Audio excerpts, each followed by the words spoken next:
Hi, everybody. This is Zero Heroes, a podcast where we're going to be talking about comic books that don't have superheroes in them. My name is Allison. I use she, her pronouns, and my co-hosts today are Mikey. Hi. Mikey, what pronouns do you use? I'm bad at introing. Hi, I'm Mikey. I use he, him pronouns. And Anna. Hi, I'm Anna, and I typically use they, them pronouns.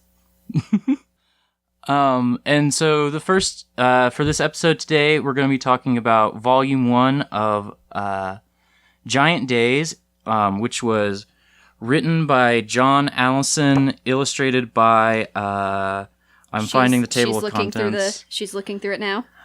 Lissa Treiman, colors by Whitney Cogar, and letters by Jim Campbell.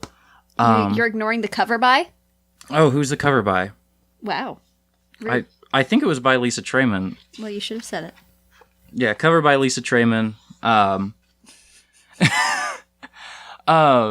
Giant Days is like a book about three girls who are off to college in somewhere in Britain for the first time. And I just thought I'd start out the conversation. Mikey, what did you like about the book? Or what did you not like the book? Why would you not like anything?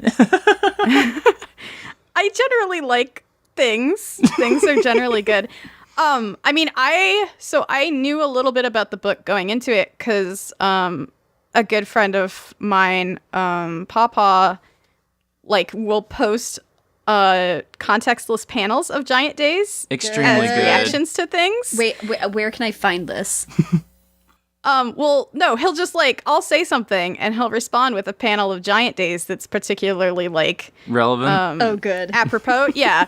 And so I had a lot of good non sequiturs from Giant Days, but I had, and also so I also do a podcast, and we have a segment where people will send in covers, and we have to determine which of two is the better cover based on the story that we make up about the cover. I love this. So he also sent covers for Giant Days, and so we told the what we thought happened, and then on the podcast, and then he told us afterwards what it was.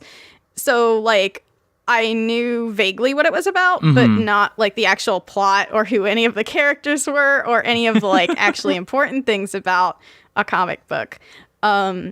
So when I had this excuse to read it, basically, I was really excited.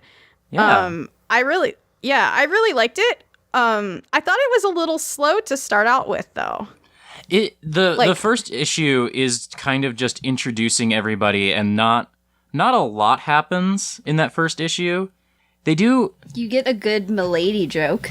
You do get a very good Milady joke. I'm looking at that. I literally groaned out loud when I saw that. I was like, I hope this guy isn't in more of the comic. Please no. I think he appears later. So yeah, Anna, talk about your familiarity with the series for a sec. Okay, so I got introduced to Giant Days from a local comic shop that's in Kansas City area. One of the people there, I love him so much, just kept recommending me things because I was really into, to bring up superheroes, Squirrel Girl. But so this guy recommended me Giant Days, and I picked it up, and oh my sweet Jesus. I pre-order every single book now and every single thing about this comics series. I've read the first trade issue, which has what was it, the first four? The first four, yeah. Yeah. I've read it at least 5 times. Every single time that I get a new trade issue is when I read it, and it just I'm very familiar with the comic. Yeah, so remind me, how much of Giant Days is out right now? Is it up to 7 volumes? So in the trade issues, there are 7 volumes, but in the actual printed issues and the single comics, I believe. I'm bad at numbers. Basically, what it would compile to be is I'm pretty sure that they have 2 more amount, like the amount of singles they have would be 2 more trades currently. Okay. And I actually think that Giant Days Volume 8 comes out July-ish. Okay. The art's also amazing, and it's gotten better over time. So that was the thing that jumped out to me when I first read Giant Days a while back and reread it for this. I love the art in this book so much. It's got I don't know quite how to describe it. It's very like light and airy, and it's very cartoony, like in a good way. Like all the characters are really fluid. Right. Mm-hmm. I think like the acting on all the characters is really good. Like their facial expressions always communicate so much stuff. It reminds me a little. And it reminds me a little bit of Adrian Alphona in that way. Adrian Alphona did Miss Marvel, right? Yeah. Okay. Yeah. I didn't want to bring up like. I didn't know no, if you're it good. was You're a mum good. word to. Adrian Alphona gets a pass. I already said Squirrel Girl, so that's fine. That's true. But yeah, like. Don't trust me. I really personally like that animated style, animated both in like the cartoon sense as well as like the characters all have like their expressions and the way that their bodies like almost deform reflects their personalities. And so I didn't actually know that much about it going into it, and I just read it. So you know, like I had like this passing familiarity, like I said before, but I didn't really know what to expect other than the like non sequiturs. And I really enjoyed it. It was not at all like. Also, so there's a pull quote on like the cover for Volume 1 that compares it to Joss Whedon, and like I trust you, Ali, but I looked at that and I was like, oh no, what am I getting myself into? We blessedly do not have a Joss Whedon quote on this copy of the book. Nope, there it is. Oh God. Allison has been compared to Joss Whedon, and for clarity, that's John Allison, not me. I will never be compared to Joss Whedon. I would hope not. Gosh. Wow, I don't get to finish the quote. I like the first. It's funny because the first issue felt very Whedon-y to me in like a not. So I will go on record as saying I'm someone that likes a lot of Joss Whedon's show in spite of him as a person. Yes, that is very much the place I'm at right now. Similar. And Buffy means everything to me, but gosh. Yeah, and in spite of his, like, he writes dialogue that's very quippy in, like, a bad way. Yeah. And to me, that is actually, like, some of the most distracting stuff from his work, bar, like, the real-life stuff that has been happening. Like, sometimes he's too much on his bullshit, and his bullshit is not very good. And right. It's like, I used to call it like Whedonisms, where, you know, like it's like this is how someone thinks that like teenagers or young adults talk, but like no one actually talks that way. Right. And the first volume felt like that to me. But, you know, I was like, well, I'm going to read all of it. Or, sorry, not the first volume, the very first issue.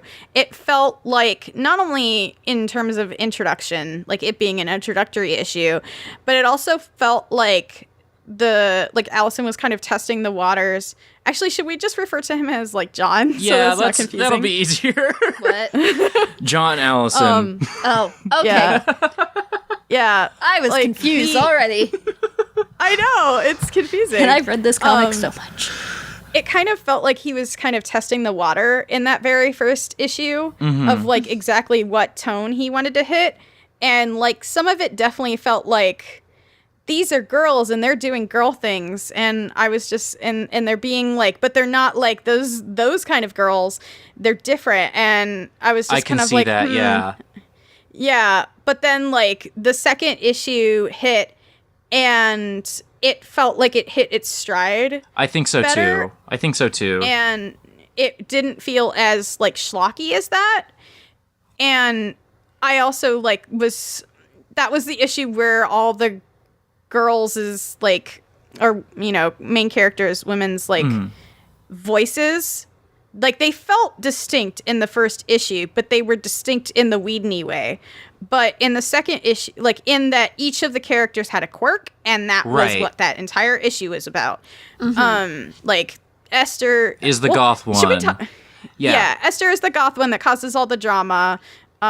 Susan is like level-headed and Susan is not level-headed. What the fuck? She thinks she's level-headed. Well, she thinks she's level-headed and better than everyone else. She's maybe a gamer, but definitely a nerd. Yeah. And like Esther is like the artist of the group in that like she doesn't, invest super heavily in like academics. Right. And then Daisy is homeschooled and like very shut in, and so you kind of get the impression in the first issue that like a lot of plots Just are like going her to head involve. Is basically a cloud.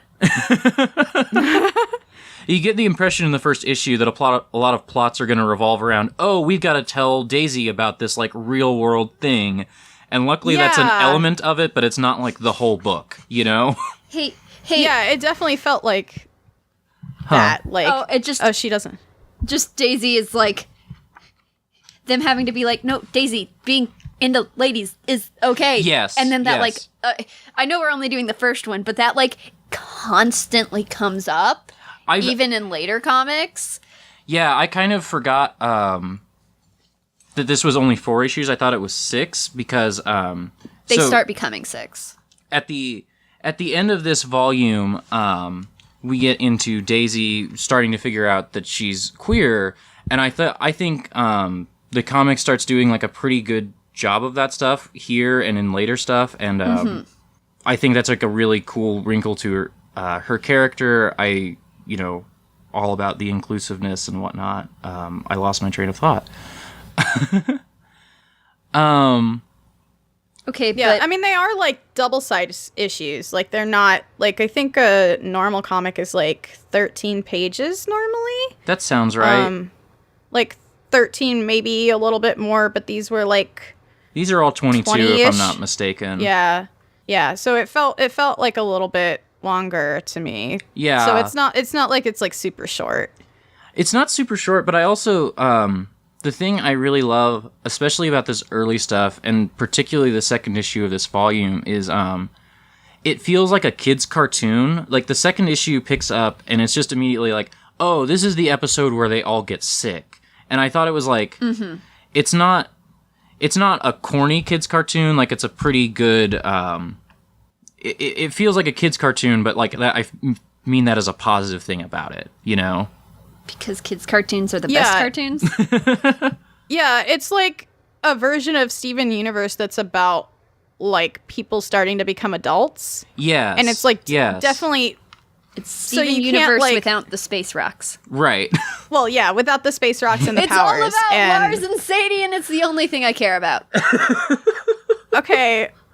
I mean, it's funny because the episode of the podcast of mine that's coming out is about Steven Universe, so this is all very in my head. But yeah, like that's the kind of that's the shit that I love about Steven Universe. Also, like, and my favorite part is like even the gems like figuring out who they are as people. Right. So yeah, like it's really nice to see something that's like it's not catering to an audience, because that's like the wrong term to use, but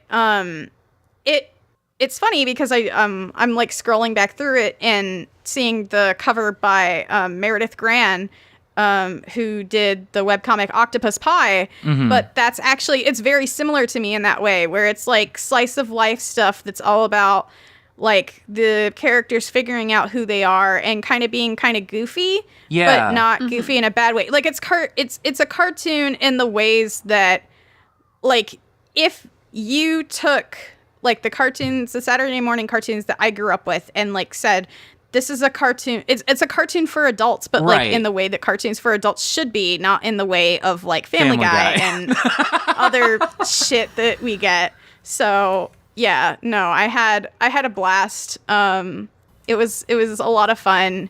Yeah, like I like that, like the lunchroom scene. It's so like, good. But it's a lunchroom scene, but it's in a like college like mess hall or like meal hall, dining hall. And it's just, oh my God. It's so good. It's so good. John Allison, before he did Giant Days, actually came from the world of webcomics. I haven't read any of his webcomic work, but he did Bad Machinery and another really popular one that's name escapes me. So, like, I think, like, a lot of the talent that works on this series is from the webcomic world, and, like, you can see a lot of webcomic stuff in how this is structured, you know? Another thing I really liked, so when they all get sick, they all have, like, different ways of devolving into, like, that liminal state that you only enter when you're like, extremely sick, but you can't really do anything about it. That's just me constantly. And so, like, there's one page in particular where each of the three characters, like, it shows the progression of their disease, like, over the period of, like, a day. Right. And Esther devolves slowly into her blanket. Like, she starts out typing out an essay in bed, which is, like, big mood. But then, like, she slowly becomes more and more of, like, a blanket cocoon. Yes. And then she, like, worms her way in her blanket cocoon, like, to the door when someone knocks on it. And it's, oh my God. I was like, wow, I've been there. That's a mood. Yeah. Meanwhile, there's also Susan just, like, chewing everything and, like, hating everything that's happening to her. Well, and she's trying to read. She's trying to read and just ends up, like, ripping this book in half in a way I really relate to. Yeah. I very much relate to Daisy in this one. Daisy just sleep. Yeah, sleep until class. The one thing, and I don't know how much we want to get into it, so like, I'm completely fine just, like, mentioning it and moving on. Like, the one thing I wasn't sure about, like, given the, like, time period of the characters' lives that it's set in, like, it makes sense, but the one thing I wasn't sure about was, like, how the book treats drugs. Yeah. And maybe this is, like, a UK versus US thing. Yeah. But it felt very blasé to me, and that was, like, the one thing that I didn't know how to feel about. So when it talks about Susan smoking, like, and, like, I'm a person, my family has a history of smoking, and, like, the jokes were, like, all right to me because, like, smoking is, like, a very common thing. But then in issue 4, I believe, there's a lot of talk about, or there's a scene where Daisy ends up popping a lot of pills, and yeah, I got really worried in that. Yeah, but and even before that, like, she, like, because part of it is the cold like medicine. Daisy kind of, yeah, the cold medicine, and so, like, she's, high on that for a while, and so it's not, they don't make, like, a big deal about it. Yeah, but it's definitely a theme of, like, Daisy being the sheltered one, right, and, like, being immediately thrust into this world and, like, not really knowing, like, she's very naive about it.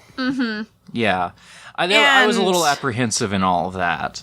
Yeah, I mean, yeah, and then it's not really dealt with is the thing. With the whole naive thing, I guess, I have 2 brothers that are currently being, well, one of them's currently being homeschooled, but they were both homeschooled together for a little while. And I also, like, have grown up with a lot of people at my church that were, like, homeschooled. And, I mean, a lot of people at my school, too. I guess it's, like, it's not too far-fetched. Okay, yeah. Honestly. Like, depending on what your parents or guardians teach you when you're being homeschooled can really vary what you, like, your world experience. Because, like, I mean, even thinking, to go away from the drugs for just a second, but I guess a similar line of thinking of how it can be very bad for you if you do too much. My friend who I was in public school with growing up, she, her parents refused to let her go to any sex ed classes. Exclusively teaching her stuff from home. She ended up pregnant at, like, 18. And it's like, there's a big huge chance of being naive because of your parents wanting to protect you from the world that leads to things exactly like what happened in the comic. Yeah, the thing that made me apprehensive was just that they like bring up kind of a heavy topic for some people, and then I it's kind of a joke. Like, it's and not it doesn't really make ever me, dealt with. It doesn't make me like hate it. I don't like want to knock the book down too bad for it, but I kind of wish something with that gravity had been approached with a little more gravity in the book, you know? Yeah, that's exactly where I'm coming from. How far have you guys read through? Like, all of them? I think I've read through Volume 3, and I kind of remember stuff with Daisy popping pills coming up more in Volume 2, but I don't really remember it. Okay. They do. I just read this. Okay, they do actually start approaching this with, like... That's good. That's more... good. It's been a long time since I've read Volume 2, so I don't remember the details. I'm, like, even talking Volume 7. Okay. So... Okay. Like, because drug use, I would say, does become more of commonplace in the series, but not, like, in a... It's not talking about, like, addiction, other than maybe Susan smoking, would you say? Yeah. And I think a new character that'll appear later, has a bit of a problem with, like, party drugs, but it's only when she's partying, but it's still, like... Not great. It's not great. They do approach it with a bit more gravity. I guess my thinking is there's a lot of people that do have problems with drugs. There's also lots of people that do party drugs. Right. And it's just that. And it's like, it is kind of a joke to them almost. Okay. So it's like they're not going into stuff like they're not talking about addiction. That's not what they're trying to do with this. Okay. Yeah. Yeah, and like I've seen Skins, which obviously is a very hyperbolic representation of like culture of like teens and young adults in the UK. I've never seen Skins, but Me like I either. I know how hyperbolic that show gets. I know nothing about it. So like, but I know that like some of it is rooted in truth from like talking to my friends in the UK and stuff like that. Okay. So like once I realized that it was set in the UK, you know, like I saw this material being brought up and I was like, well, you know, I wish it was handled with a little bit more gravity, but I can kind of understand that. Yeah. That's why I like let some of Susan's smoking stuff slide too, because I know that there is smoking is still a little more acceptable in the UK than it is here. Oh, well, but they also, like later on, they get... Oh, do they tear into it. They have like a whole 2 issues where it's like just about... Okay. Trying to get Susan to stop smoking. Okay. There's I don't remember which volume it is, but there's this huge thing. They basically go through each character having a bigger drama. Okay. Susan is smoking. Esther is Esther. Her parents pay for everything. Oh, really? She like fabulously wealthy? Oh. I mean, like, I saw her wardrobe, so I could have guessed, but, like... She's fabulously wealthy. Basically, I don't know. I feel like it's not a spoiler. This is a podcast about comics. Right. She tries to drop out of school. Okay. Because she's being dramatic. And that's when you find out more about her family. And then, Daisy's is actually the one I'm not going to say what it is. Okay. Because that is a lot more of a interesting drama that... And since I know you guys haven't read that far. Okay. Because, like, the Esther one is, like, kind of easy to predict. And so is the Susan. Especially because, Susan makes, like, an offhand comment to Esther at one point. Like, have you ever been to school? Because Esther doesn't understand how antibiotic resistance works. Right. Esther doesn't understand how anything works. Yeah, exactly. I mean, the one element of like Susan's whole storyline with the cigarettes that came up when she was sick, that I actually really liked was her trying to cut a deal with the pharmacist. Yes. And like she goes to get like, cause she's sick, so she goes to get like nicotine patches. So I guess like, you know, content warning for like smoking and stuff. Right. But she hands her this card and is like, hey, you know, cut me a little slack. Like, haven't you been in my place? And the clerk just looks at her and is like, this is a punch card for like a sub shop, and that's not how things work. Yeah. Yeah, but it's still... Yeah, like, this is not how any of this works. And it's extremely good. It's a Subway card. Yeah. Okay. I was thinking Subway, like some sandwiches. I mean, I feel like this could Wouldn't be they call all it of the them. Tube? I have no idea. This isn't London, though. I think it's the London Tube. Okay. But, like, at the same time, like, we could both be right. We could both be wrong. Who knows? Maybe there's something else called a Subway in England. Yeah. It's left up to interpretation. Death of the author, right? Yeah. That kind of gives me, like, a good seg into, another big thing I want to talk about. So how do you two feel about, what's the name of Susan's guy person? Oh, McGraw. McGraw. My favorite character, you mean? How do you feel about McGraw's story? Let's stick to, like, this volume for right now. Maybe you can talk about later stuff in a minute, okay? Okay. I love him. I've loved him the whole time. Is it okay if I answer first? I don't know. Go for it. Okay, so basically, he's kind of a Am I allowed to say Sure. Okay. Yeah. What? I don't know. Okay. Say Well, so... It's been said. Yeah. I'll bleep it if we need to. I don't know. Okay. I didn't know if this was a children's thing, but, fuck kids. God. Okay, so... anyway, McGraw. We meet McGraw, and, like, right away, Susan's all like, holy shit, nope. Yeah. Susan is the most overdramatic after giving Esther all this crap about Esther being dramatic. Yeah. And, we get a little bit about them. McGraw is friends with... What's the guy's name? Ed? Yes. Ed? Yeah. Oh, Ed Gimmel. Yeah, I love him too. Yeah, I like Ed already. Yes. But, so we get, their roommates are in a similar situation to the group. And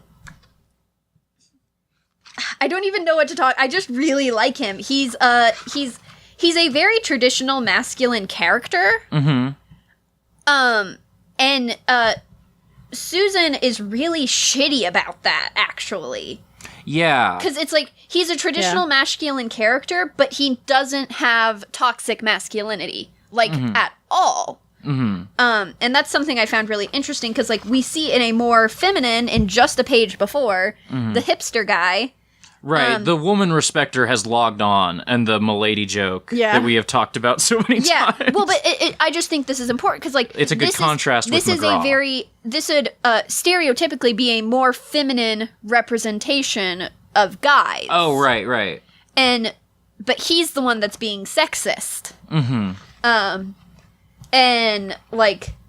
Then we get McGraw, who is a very stereotypical masculine character, and it's like... When I first read this, I hated him. Because I thought he was just trying to piss off Susan. But in reality, Susan's trying to piss him off. Right. Like, Susan is the bad actor through a lot of this. Yeah, and he's just trying to, like... live his life. Yeah, live his life. Yeah. And even in the first volume, like, we see some of that, because... Well, that's what I'm talking about. Like, I'm just in the first volume. Because that's where the whole potato scene happens.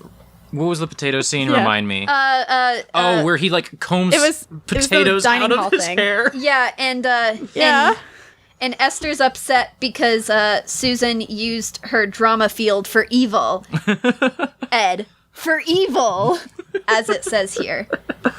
But, like...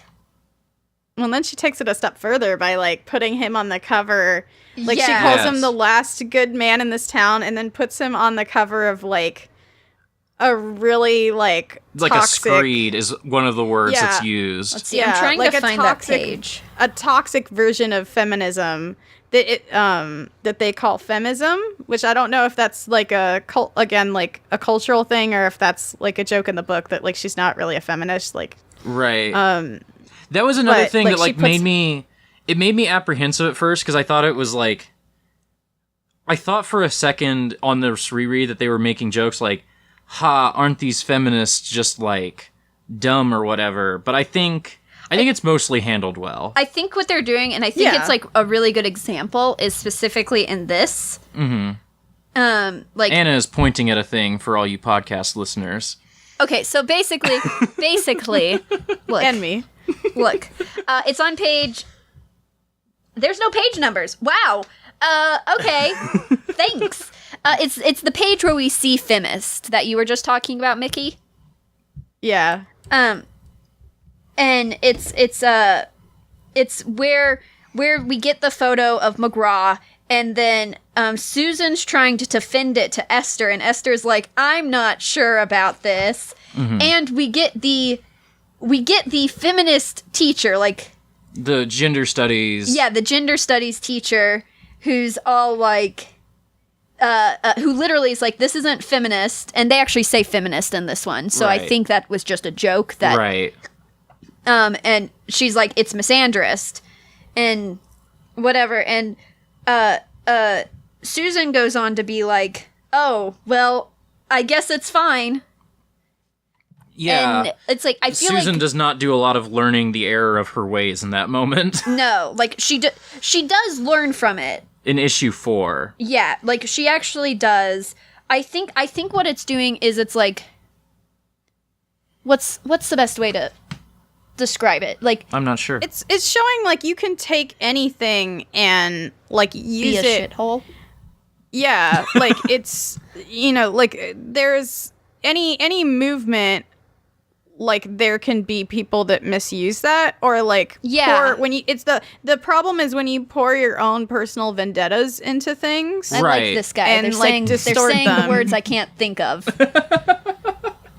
And I think it's handled fairly well. And I think it's also balanced by, like, it's also the thing that incites Susan to write this whole screed is some, like, frat dude bro fuckboys, like, Have been taking photos. have been, like, taking photos of girls and, like, posting them online and doing, like, ratings of them or whatever, and being, like, just really gross, just disgusting people. Yeah, and then they launched a Kickstarter campaign. And then they launch a Kickstarter campaign, and the university is like, well, the website says it's all in good fun, so it must be fine, right? Which is like, that is a thing that happens. Yeah. Like, internet bullying isn't real. Yeah. Yeah. So I think also having the contrast that, like, there is actual sexism that they are trying to deal with in the book, like, helps And it's helps Susan's bad feminism, toxic feminism, make Right, it and like it's also, that's like- the only representation of feminism. yeah. Sorry to yeah, interrupt. It's also no, it's okay. I was trying not to interrupt you and then doing it. Like it also shows like Susan's white knighting. Esther never asked for any of this. Susan just takes it upon herself to fix things. That's a good point. Actually, despite Esther saying that she can handle it herself and taking matters into her own hands, like Susan says, "Oh, we should do this," and Esther's like, "No, we're going to go through proper channels." But like Susan never listens to that. So I think the book does a really good job of showing that like she's actually espousing the same like toxic values that she claims that she's fighting. Right. Because she calls McGraw a white knight or something at some point, but like she's literally doing that thing where, Yeah. So I actually really like that Yeah. because I think that's like a lesson that, especially online, like people Oh don't yeah. realize enough. Like I've done this. I definitely have done some of these things. Not to the extreme that Susan goes to, but there's definitely like I have intervened in situations where my voice was not needed and stuff like that, you know? Same. Yeah. I think almost everyone has to like a certain extent. Like that's a very relatable thing, but still like something that that people might not realize that they're doing. Right. Especially because, like, the people that you're doing it for are the least likely to, like, tell you Right. that you're doing wrong, and you're the most likely to also to assume speak you're over them correct and right. Yeah, so I really like that. I do like how even after she messes up, though, like, she does end up, like, actually fixing it. Yeah, she, like, does an art installation with McGraw, and to quote Mother someone and from Son, the I book, think is the name I of don't it. get it, but it's beautiful. Yeah, and But then she also calls her moms. Well, Yeah, I the think calling it's the moms is especially- very good. Yeah. I think it's especially important that, like, she comes to the realization that things have spiraled beyond her control and, like, sees the actual harm of the situation that she caused. Like, not only Right. that she did a bad thing, but also that, like, your actions have consequences, and sometimes, like, Well, and, like, one of the... you know... Sorry, I interrupted you. No, you're fine. One Go of the ahead. consequences of her actions is that, like, some teens start hearing her feminism, like, third hand, basically, and warp it even further, which is another thing I relate to being online. Just, like, you don't know the age and the experience and the knowledge of a lot of people you're talking to, or, like, people you're not talking to but hear what you're saying. Yeah. And, like, it ends up getting twisted because you assume everyone knows something about you or knows something about the world, and they might not, you know? Yeah. Right. And also, Tumblr like, culture. when you just... Yeah, no, I wasn't going to say it, but you said I was, it, so... I was like 50-50 on saying it. I'm on Tumblr I mean, all the it's- time, so I think Yeah. I'm allowed to say it. Yeah, I'm not on Tumblr Yeah, anymore. I left I have Tumblr, Tumblr actually privilege. because of that kind of thing. Because it's like when you distill any ideology down to like a couple like sound bites or like easy Right. to remember phrases, you lose the context that those things were originally in, and those things just get like repeated as like toxic aphorisms or Right. you know, like, yeah, and that's what happens here. And I wasn't expecting that, but it was something that I really appreciated. But to back up a little bit, I know you mentioned the scene with the moms. Let's talk about The that scene whole with the moms is situation. my favorite thing in this whole 4 issues. Yeah, so after they realized that like the feminist zine is not the solution to Esther's harassment problem, Susan decides that she's going to fix it, but better. And drags Esther to a 3rd-year law class, and Esther's very confused why she's there. Yeah. She specifically, I think you have done a big injustice bringing me here. Good puns. I didn't even notice that. Yeah, it was very good. And then, like, does someone else want to say what happens? You go, Anna. Okay, so basically, I think my favorite... all of this is my favorite.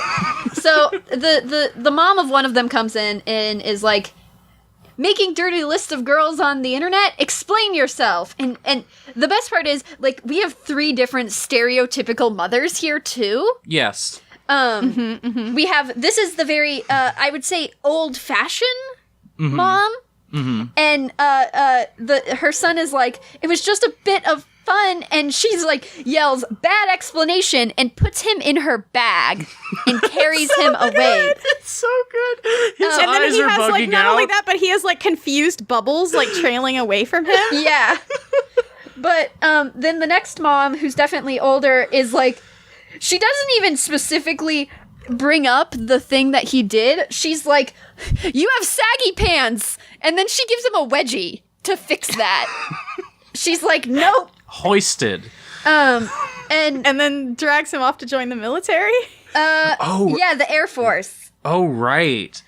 Because I think what got her was not the fact that her son was like doing all of this on the internet, but specifically that they were making their 4th roommate do all of the cleaning. Oh, right. And that he was a slob. But so then the last mom, the mom that's like, butch as fuck.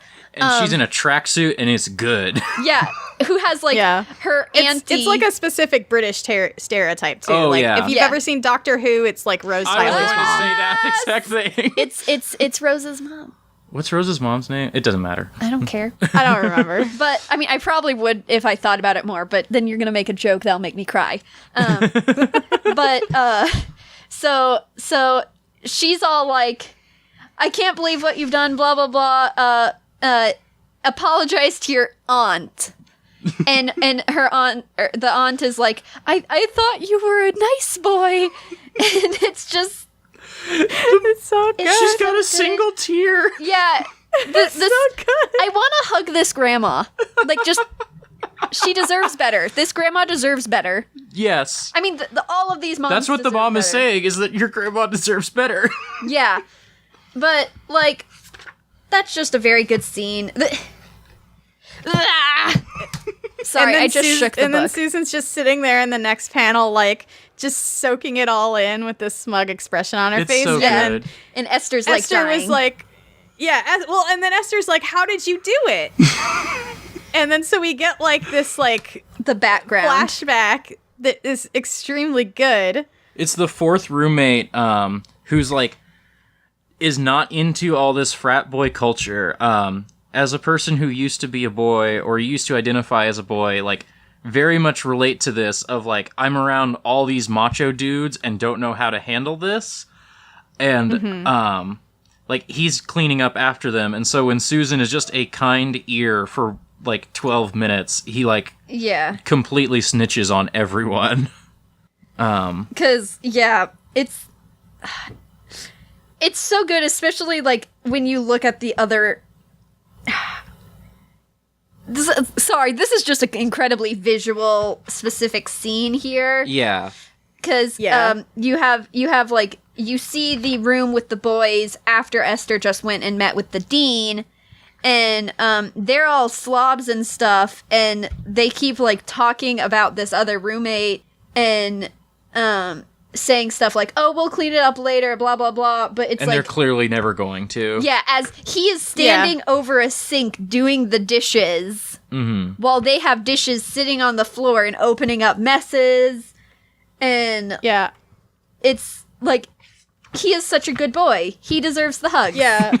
I've absolutely known those people and that roommate too. Yeah. Oh, I have some roommate Like- stories.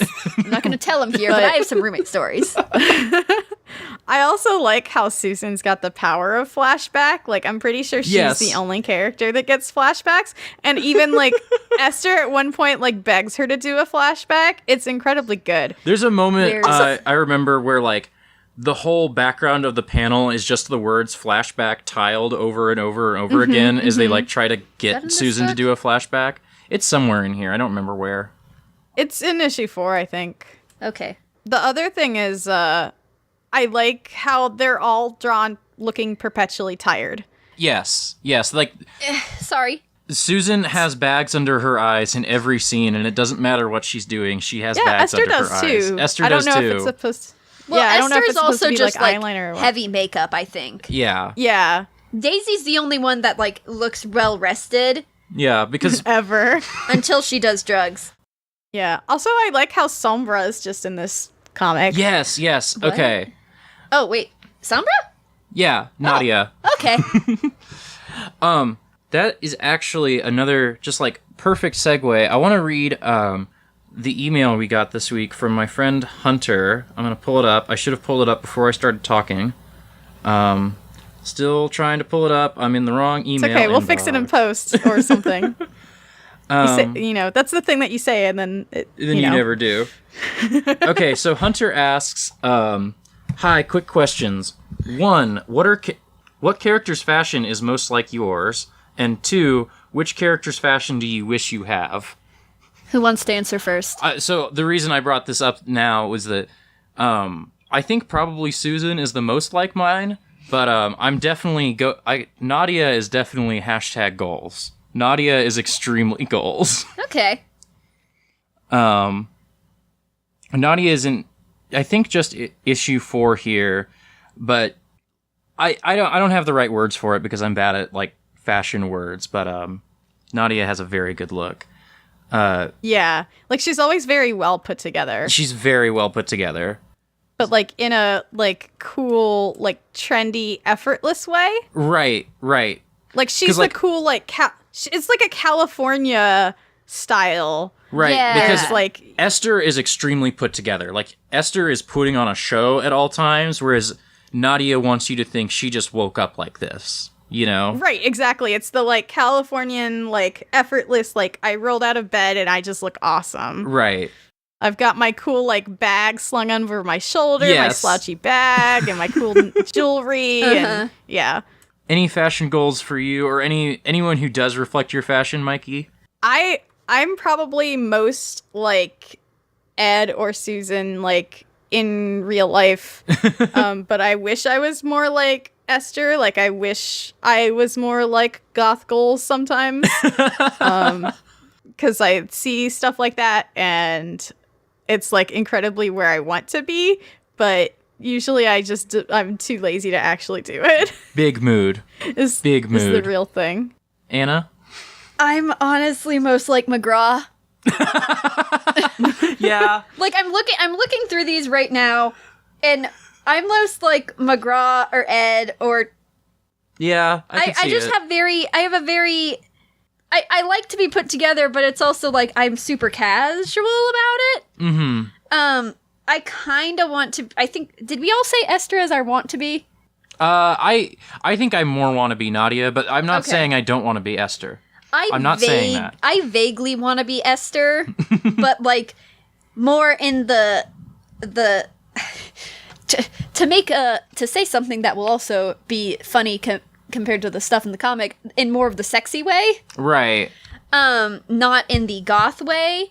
Like, Okay, I see what you're saying. because, I mean, I don't like lace. Yeah. That's a big part of Esther fashion, so. I don't like lace. I don't like the whole bat thing that she got all the time. But, like, I love the I'm okay short. with that. Yeah. I just, not me. I don't know. I like the short shorts, the big boots, and Yeah, those are definitely some high top Converse in that panel you've got right there. yeah. Like, I'm more into the, like, I guess the sex appeal style of it, which as someone who's, like, gender queer, switching between, like, her type of hyper femme and then the hyper mask of McGraw or Ed is, like, common for me. Yeah. Yeah, so, like, I see Ed as being, like, super casual, like, Yeah. doesn't, like, literally doesn't care about clothes, like, just wears Right. whatever is not on the floor. But McGraw is, like, he's definitely, like, a Mr. Rochester figure, but, like, one that doesn't suck, and he's got, like this coat that's very good, but he definitely wears that same coat, like, to most things, you know? Have you not seen my patches jacket? That is my like- only coat. Yeah, like, he'll wear, like, a jacket over a hoodie or something like that, where it's mixing, like, those more, like, classic silhouettes with something that's more casual. Right. So, like, it's a very slight distinction for me between him and Ed. Also, Ed is, like, always has, like, hasn't quite shaved, but, like, not because he's cultivating any sort of particular facial hair, but It's just he 'cause, keeps like, telling himself he'll do it tomorrow, you know? Yeah. right. Whereas McGraw has cultivated a mustache because his, like, girlfriend, maybe ex-girlfriend, Ex-girlfriend. Not quite clear. Okay. Like, told him to do it, and that it was, like, made him look cultivated. Right. He can actually pull off that mustache without it looking like a pedo stash. Yeah. Right, exactly. Nadia has an extremely good look. I am really into it. She's got, like, blue hair and a side shave that's got it literally looks like the one blue skin for the Overwatch character Sombra. Yeah. Where she's got, like, the like matrixy one. Like, she literally looks like that. That makes sense. But my favorite outfit, I think, of all the characters is the one that Esther wears to Daisy's birthday party, where she's got, like, the eye leggings and the eye boots that she spent, like, a bunch of money on. A lot of money. Oh, and see, Yeah, that's and like then this. That's the one that makes me be like, I don't know if I would do that. Really? See, that's the one where I'm like, I love like patterns and like black things. Okay. It's just like, it's for me it's hard to find stuff like that is like more gender neutral or more like masculine. Like if I could, I would just if I could and I could afford it, because ironically stuff like that is super expensive, I would just dress like a cyberpunk character every day. I'm not gonna lie, but you know, it's not practical, so I just default to like t-shirts and hoodies. Right. And I'm not as cool as I would like to think I am. You seem pretty cool. Well, thank you. I do like the boots. The boots are pretty good. I do like the boots. Ali knows this. I have a weird thing against like patterns. Yeah. And I don't know how to describe it because it's like sometimes I see a pattern and I'm like, this is my new life. But then most of the times I'm like, flowers. I hate them. Yeah, whereas I've like looked at leggings that are not actually like that dissimilar to those, that had like like Dungeons and Dragons like monster pattern. Never mind, I want those. So yeah, I like those leggings a lot. If you say Dungeons and Dragons, I want it. But yeah, I don't think I had anything else to say about Giant Days. I don't want to cut off the conversation. I just can't think of anything else to talk about. Do you two have stuff, or do we want to wrap up the episode? I definitely think I'm gonna read more of it. I know, like, I was talking to my friend about it and posted the, like, panel of the boy being put in the bag and carried away. Yes. And I was like, this is incredible. And my friend Papa, again, was like, yeah, I read the entire first volume in trade. And then I, like, immediately went and ordered, like, everything else up to that point and, like, have been reading it ever since. So I definitely think it's something that I'm not into the whole, like, comic book Wednesdays thing anymore. No, neither am I. Comic book I can't be that put Like together. when the new stuff comes out every Wednesday and you go to your pull list and whatever. Yeah, or even like digital. Like I'll forget about things, and then my partner will scream at me when things come out on Wednesdays, and I'll be like, "Oh right, that was coming out." Yeah. So I'm really bad at like traditional comics just because I'm forgetful, and like I'll think. Something will be announced and then I'll forget about it until like the third issue comes out and people start talking about it. You know, like that kind of thing. But it's definitely something that I want to read more of because I grabbed it both because Ali was like, yeah, you should totally be on this podcast, and because it was on the Humble Book Bundle recently, along with a bunch of along with a bunch of other great stuff. Over. But yeah, there was a ton of great stuff in that bundle. Yeah. I totally interrupted. I'm sorry. No, it's totally fine. But yeah, it's definitely something that I want to keep reading more of, you know, now. And especially like since it's something that I dug and I got it for like very little money. Right. Like I definitely want to keep supporting the creators because comics is an industry that can have very low margins sometimes. So, very true. You know. Yep.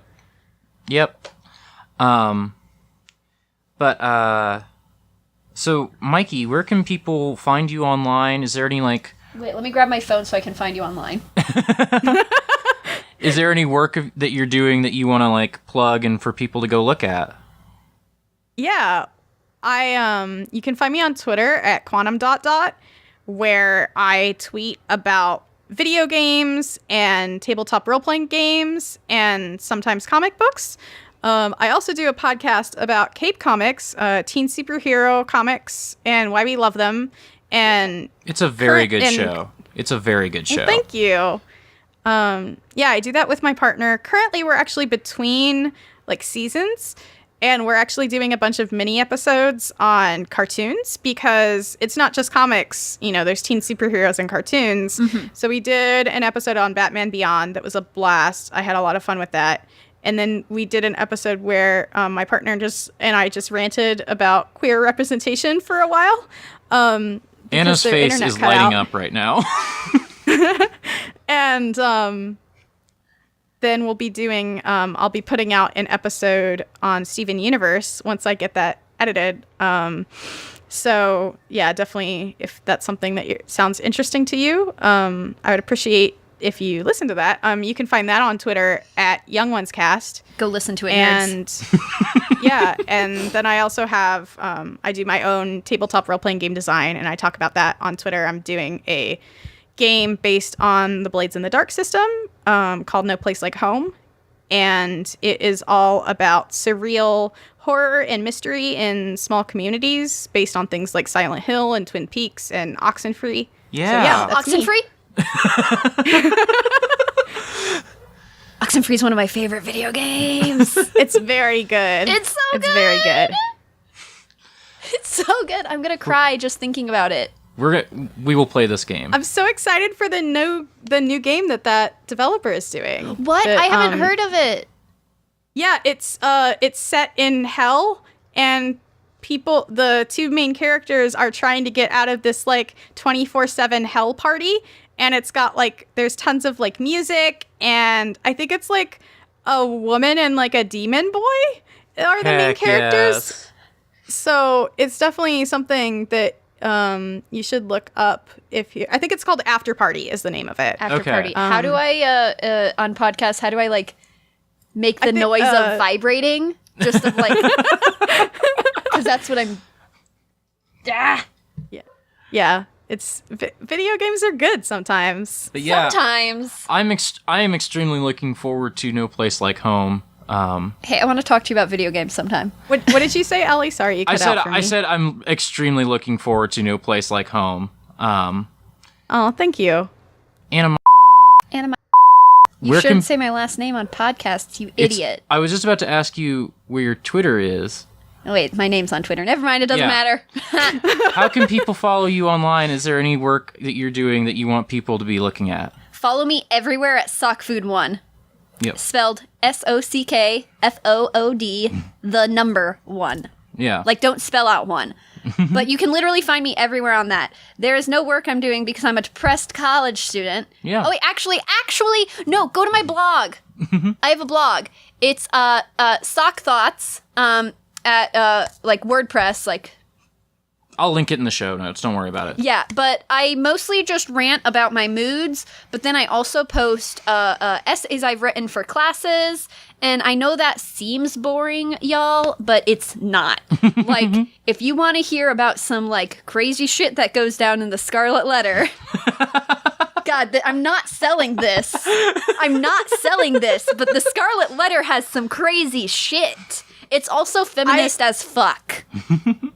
I remember reading the Scarlet Letter and having to do an essay on it in high school, and there being a lot of stuff that goes down in that book. It's so good. I accidentally reread the entire book when I was writing the essay. But, like, I do essays about that. I have essays about the 2007-2008 mortgage crisis. I do conspiracy theories, economics, politics, all stuff like that. Rarely things I like. Well, okay, actually, all of those things are things I like, but in an angry way. I'm a very angry person. I'm sorry. Yeah. But, yeah. I do have to tell you, I went to your Twitter, and one of the suggested people after I followed you was a promoted account called Avocados from Peru. Well. That I sounds am being fair. promoted avocado toast. Huh. So I don't know if that's part of your brand, but I thought I should let you know. It's not part of my brand, but that makes me very happy. No, my brand is literally Sockfood1. Yeah. That is me. I am Sockfood1. Hashtag socks. I don't know. But, like, yeah. The biggest thing I do is I like taking lots of photos, and I do try to blog every other week. Don't ever expect that to happen. You'll probably get 3 blog posts in a day. and then nothing for a month, but you know, it works. You can find me on Twitter, at Allison_coffee. That's 1L. I do another podcast about the Legend of Korra called White Lotus Radio. I do this podcast. I do YouTube streams. I do Twitch streams that I put on YouTube, I should say. And you can just find all that on a pinned tweet on my Twitter. You can give me money at coffee.com/AllisonCoffee, and you should do that because that's how I'm paying to host this show. But I think that's going to wrap us up for this episode. Yeah. Oh, Thank you so much for having me today. It was my pleasure to have you, Mikey. I did remember I should say the next episode of this show, which will go up when it goes up, I don't know, will be about Umbral, Volumes 1 and 2. It was only 12-issue series, so we're just going to read all 12 issues. And my guest is going to be Hayley, who is at _the stills on Twitter. She is very excited to talk about that book. I have not read it yet, but the art that I saw in the first 5 pages is incredible. So, yeah. I don't have a sign-off for this podcast. May your days be giant, just like the ones in this book. Perfect. There we go. I was going to say fuck off, nerds. Nailed it. Got it in that one. That also works. Fuck off, nerds! I'm going to hit stop recording now. I'm also going to do that. Hi again. Sorry for the sudden change in audio quality. I just wanted to quickly thank Anulo for letting us use her music. We use the track Jazz, which you should be hearing either right now or in a few seconds. You can find her music at anulo.bandcamp.com or soundcloud.com/a_new_low. I really love all her music, and I think you should check all of it out and give her money for it. Thank you so again for listening to the episode. Thank you to Mikey and Anna for being on. I should probably shut up and just let the music play. Bye.